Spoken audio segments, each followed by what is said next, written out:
Call all hands. Beat to quarters.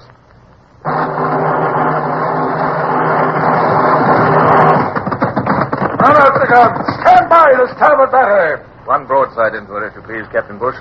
Pointers on target. Linstocks ready. Aye, aye, sir. Ready. Fire!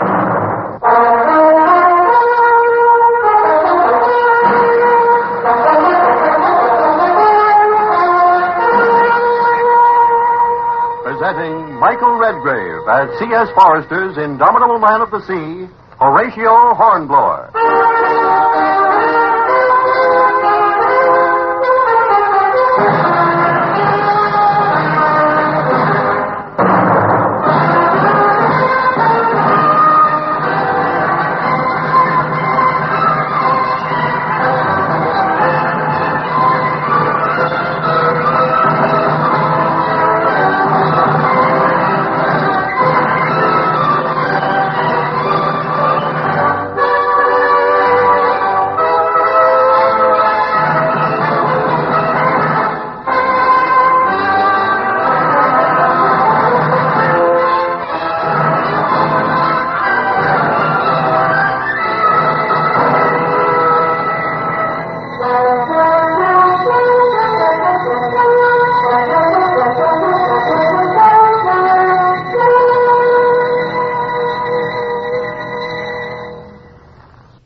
Fascinating to look back down the years and perceive upon what slight hazards one's whole fate depends.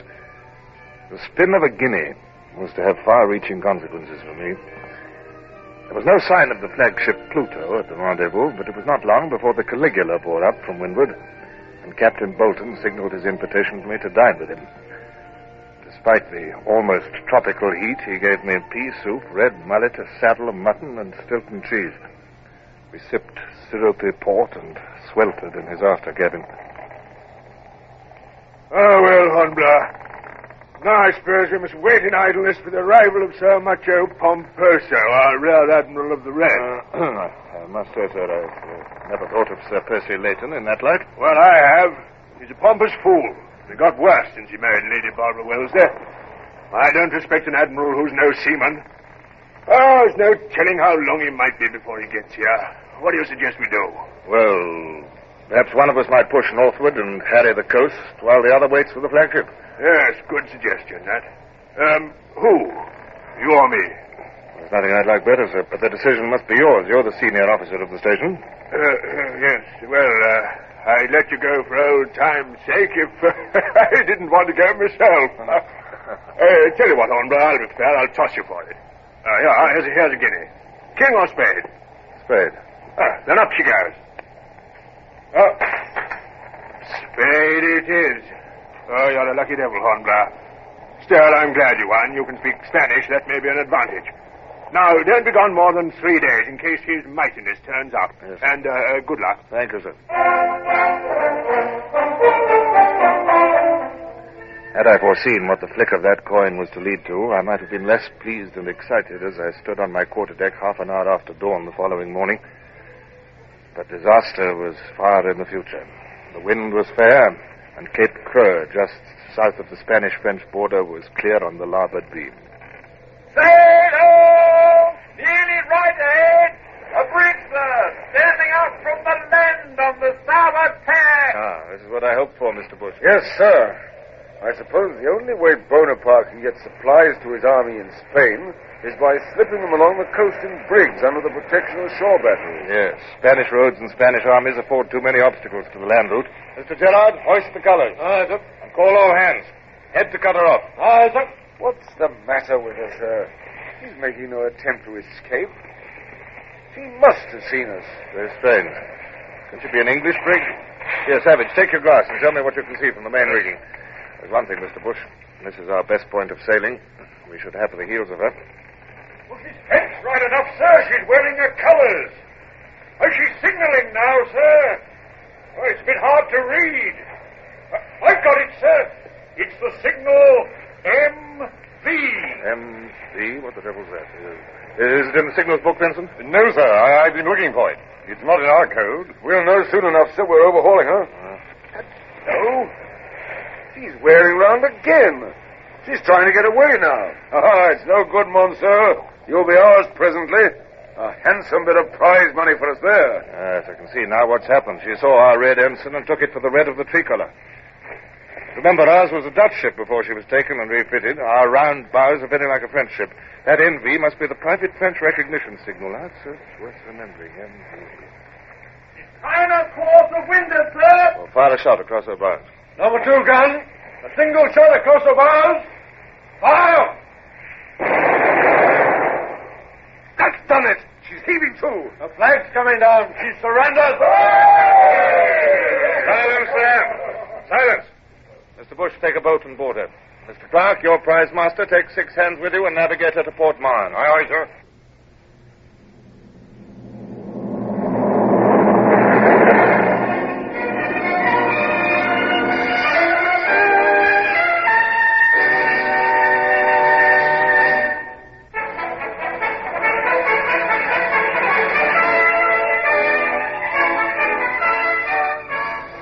While I awaited the return of Bush, I speculated on the consternation which the French would experience when they knew that their sea routes were threatened by a British squadron and that their lines of communication were in danger. I turned over in my mind, too, a new idea which the brig's failure to recognize our nationality had given me. I doubt if anyone on land saw us capture the Amelie, sir. We can still take them by surprise along the coast. That fact did not escape my notice, Mr. Bush. Now, kindly pay attention. The blue masses on the horizon there are the peaks of the Pyrenees. And the road from France to Spain runs along the coast between those mountains and the sea. And Potter's made the French ensign have it hoisted instead of our own. We shall sail down the coast where we can be seen from the road. Send the hands to breakfast. Aye, aye, sir. Yes, sir. A number of small craft, sir, at anchor round yonder point. Small craft. Yes, I can see them from here now, sir. And look, sir. Isn't that a tricolour flying from a flagstaff at the point there? It is, Mr. Bush. That's what I've been looking for. That is a French battery on top of the cliff. 42 pounders, probably, with a good range. Furnaces, I expect, for heating the shot to set ships on fire. They can never fight that battery on equal terms. That seems to be a little coasting fleet huddled in the shelter of the guns. Captain Morris, tell your men to lie down, if you please. I don't want the red coats of the Marines to give us away. We're getting close in now, sir. You can see the parapets round the battery. Hope to heaven they don't open fire now. They're well within range. Every yard nearer means more danger than getting out if they discover us. And to lose a mast means to lose the ship. Mr. Vincent, hoist the signal MV. Aye, sir. Let's hope it means the right thing. Doesn't seem to mean the wrong thing anyway, sir. They haven't opened fire. They're signaling in reply, sir. I can't read it. One of them's a swallowtail that we don't use. Well, the very fact that they're replying shows they can't be sure we're enemies. If they don't fire soon, we'll be too close under their guns for them to reach us. Now, Mr. Bush, do you see that battery on the cliff? Aye, sir. Yeah. Well, you take the longboat. Mr. Rayner will take the launch. You will land and storm the battery. By the mark, water, let's say. At a bare quarter of a mile off. You can go now, Mr. Bush. Back the main topsail. Aye, sir. Aye, sir.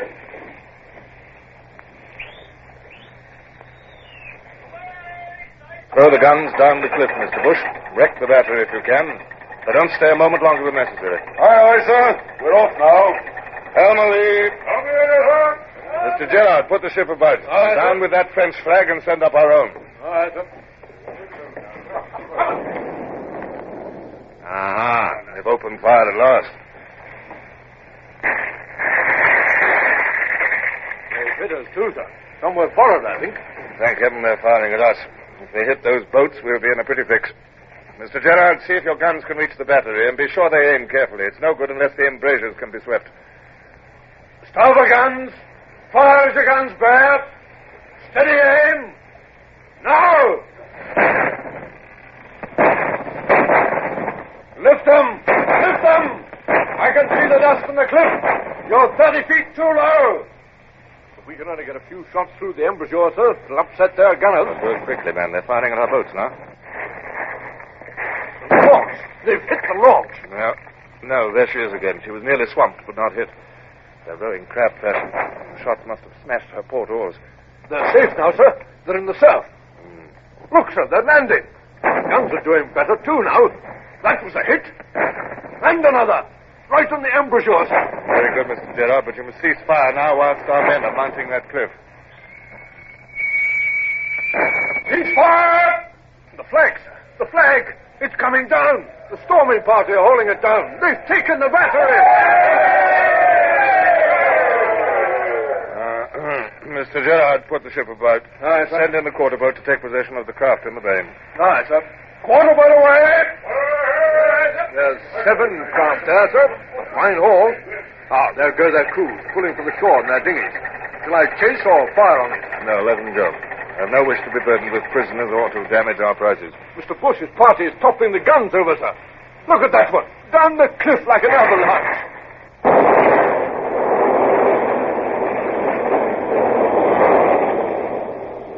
They've blown the magazine, sir. That's the end of the battery at Lanza. And there's Mr. Bush, sir. I can see him waving his sword. Carry on, Mr. Gerard. I shall go below.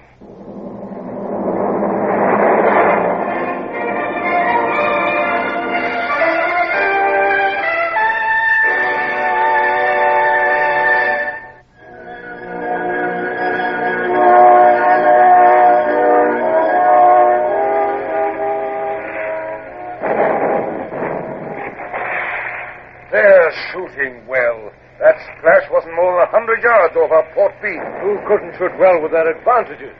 42-pounders and permanent mounts, 50 feet above the water, and long-service soldiers to man 'em. Yes, I've seen them shoot worse all the same. It's a mile and a half, and it's a yard. Well, more than that. I'd say it's barely a mile. Nonsense, why... Good morning, sir. Your attention, please, gentlemen. I shall also want Mr. Renner and Mr. Hooker. Pass the word for them. Now, will you all use your telescopes and study this place with care? That is Mount Canigou in the background. Where that spur of the Pyrenees runs down to the sea is Cape Cherbera. And that is where Spain ends and France begins. I suppose those white houses in the center, around the head of the bay, are Port Vendres, sir? Yes, Mr. Bush. They seem annoyed that a ship should flaunt British colors so close. But first they'll have greater cause for annoyance ere long. Now, gentlemen, take a look at that ship at anchor there. She's under the protection of the batteries at either side of the bay. You can see the batteries by the smoke, sir. Right, sir. One to the left, one to the right. Yes. Mark them well. I want no mistake made. You, Mr. Gerard, note the battery on the left. Right, sir. Mr. Rayner, note the one on the right. Mr. Hooker, you see how the bay curves? You must be able to take a boat straight up to that anchored ship tonight. All right, sir. All right, sir. Put the ship on the port tack, Mr. Bush. We must stand out to sea now. The moon rises at 1 o'clock. I shall take good care to be back in our present position at midnight. Aye, aye, sir. The garrison there will think we're leaving. We'll give them a shock later on. Hope so. I want this to be a climax to the 24 hours in which we've taken the brig Amélie and destroyed the Lancer battery, gentlemen. That ship sheltering in Port Vendres is to be cut out and taken tonight. An hour of darkness should suffice to effect a surprise. If we're successful, the rising moon will give enough light to bring out the captured ship. If we're unsuccessful, we should be able to see to rally and escape. Mr. Bush, you will remain in charge of this ship. But, sir, please. No, Mr. Bush, you may not join the attack. I shall lead it myself.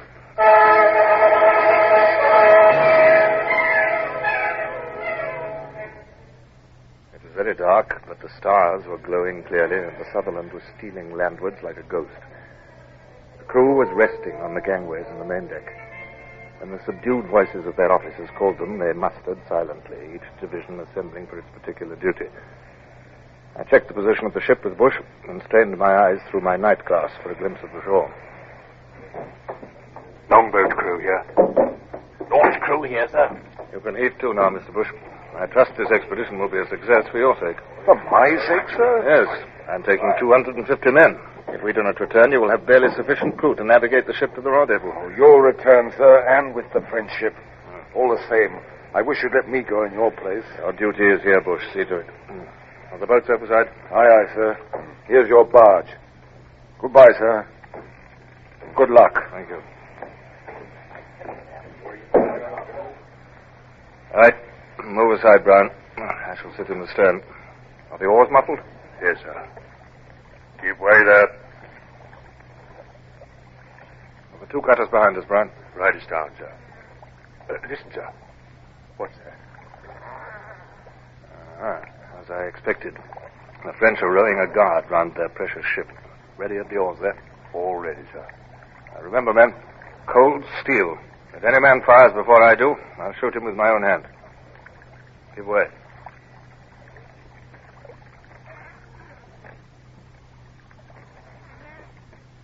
We're in the harbor now. Time the longboat and launch began their attack. And they're making enough row about it, sir. By my orders, I want the gunners distracted at the vital moment. There's the guard boat. On to it, men. I believe they've seen us, sir.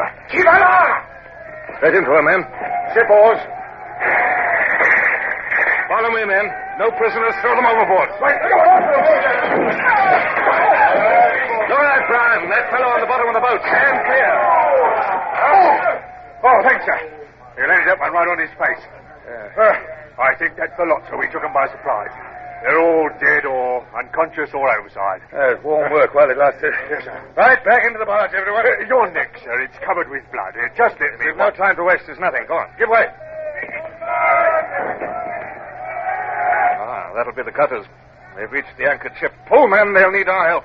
They don't seem to have carried the ship at their first rush, sir. Those musket flashes are steady along her bulwarks. That means the crew are defending her. Yes, there must have been a wake and have rigged netting to repulse any surprise attack. Yes. Now, quietly now. We'll creep round to her disengaged side. Right. One strong pull. Ship oars. Now, take hold there. Now, all up the side together and give a cheer. I want them to think we're a big boarding party. Ready? Now. Mr. Longley, you stay with me. Up with you now. Aye, sir. The netting is rigged, sir. It slopes outwards, too. Blast the stuff. It's like being a fly in a web. Now, cut it with your dirk, boy. Don't just hang there. Can you reach that bit with your sword, sir? That bit there. It may part enough for us to get through. So hold tight.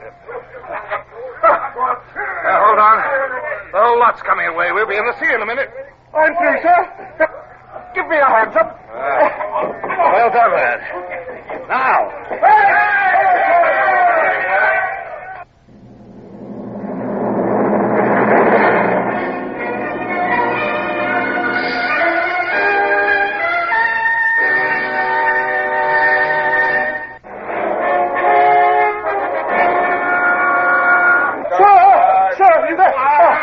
Safe, sir? Yes, I'm perfectly safe. Stand your ground. Here comes another rush. There are men, sir. The ship's taken. Splendid. Mr. Gusto. Sir. Cut the cable. Is Mr. Hooker there? Right here, sir. Now get aloft with your boat's crew. Set sail. Aye, sir. Up with you, my lads. Lively now. Take those cuts up. We're all right now, sir. Save yourself congratulations. There's still time for boats to come from shore with reinforcements. But if Rayner and Gerard have failed to take the guns, we'll have a gauntlet to run. Brown. Here, sir. Yes, send up that rocket to let the landing parties know that the ship is taken. Aye, sir. Loose the main topsail. Barge's crew, first cutter's crew, man the braces. Benson and you, Ledley, take the wheel. Hard starboard. Hard starboard it is, sir. Holds well, sir. This breeze off the land will take us out. Aye. Here comes the moon to light us. What of the French crew, Mr. Hooker? Killed, wounded, or captured. Some jumped over to swim ashore. We can enjoy. They're still fighting on land, sir. Oh, that'll be Gerard and Rayner calling the men off. Very successful operation. How's your boat's crew fared? Well, I haven't checked yet, sir, but I think the casualties are light. It was a surprise, and we swamped them. It's my opinion that... Oh, what in blazes is that? Excuse me, sir. There's half a dozen frogs, I mean Frenchies, sir, with an officer hiding in the forecastle. Oh, is that? I'll soon winkle them out. Oh, wait, Hooker. Follow me. Monsieur, your ship is captured and is in my hands. It's useless to resist. I call on you to surrender. We come. If we do not surrender, get on.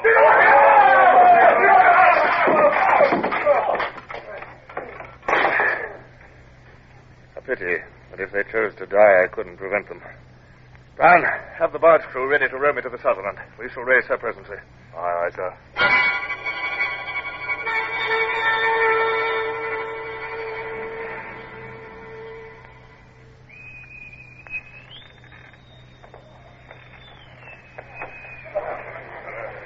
I'm delighted to see you back, sir, and with a very handsome prize. Aye. But, sir, you're wounded. Your neck, your hand. Oh, don't fuss, Mr. Bush. I'd like some coffee and grog for all hands. Immediately, sir. What's this, sir? Good scrap, sir? What? Mere bickering, Mr. Bush.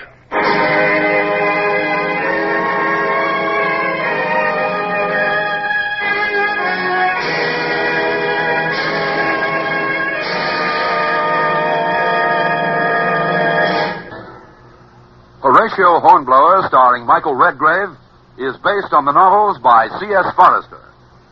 Music composed and conducted by Sidney Torch. Produced by Harry Allen Towers.